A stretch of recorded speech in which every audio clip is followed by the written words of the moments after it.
السلام علیکم ناظرین، آج ہم جانیں گے کہ قوم سمود کون تھی۔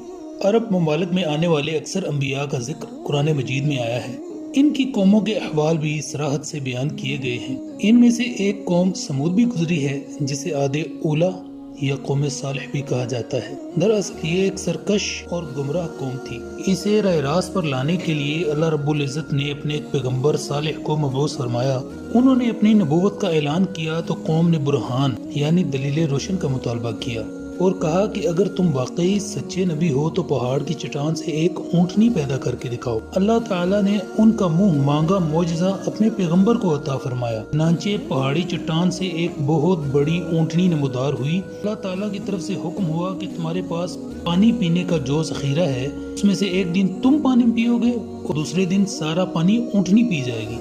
یوں دونوں فریقوں کو اپنی باری کی پابندی کرنی ہوگی۔ قوم سمود یوں تو بہت ہنرمند قوم تھی۔ وہ چٹانوں کو تراش کر پہاڑوں میں خوبصورت گھر بنایا کرتی تھی۔ اس کی کاریگری کے چرچے دور دور تک پھیلے ہوئے تھے، لیکن اس سب کچھ کے باوجود اس کی بد دماغی اور کجروی بھی عروج کو پہنچی ہوئی تھی۔ وہ قوم آزمائش میں پڑ گئی۔ اس کے بعد جب کہ انہوں نے مطلوبہ معجزہ دیکھ لیا تھا، انہیں نبی کی پوری اطاعت کرنی چاہیے تھی، مگر ایسا نہ ہوا، بلکہ وہ لوگ بدستور بے دینی پر کمر بستہ رہے۔ بلکہ کچھ عناصر نے یہ بھی پروگرام بنا لیا کہ خدائی اونٹنی کو مار ڈالا جائے، حالانکہ حضرت صالح نے انہیں منع بھی کیا تھا کہ اسے غلط ارادے سے مت چھونا ورنہ ہلاک ہو جاؤ گے۔ لیکن جب کسی معاشرے کی مت ماری جاتی ہے تو اس پر کوئی بھی تنبیہ کارگر ثابت نہیں ہوتی۔ یہی حال قوم سمود کا تھا۔ چنانچہ ایک دن موقع پا کر اس قوم کے بدبخت افراد نے بغاوت کا مظاہرہ کرتے ہوئے اس اونٹنی کے پاؤں کاٹ دیے اور اسے ہلاک کر دیا۔ اس کھلی بغاوت پر مالک سخت غضبناک ہوا۔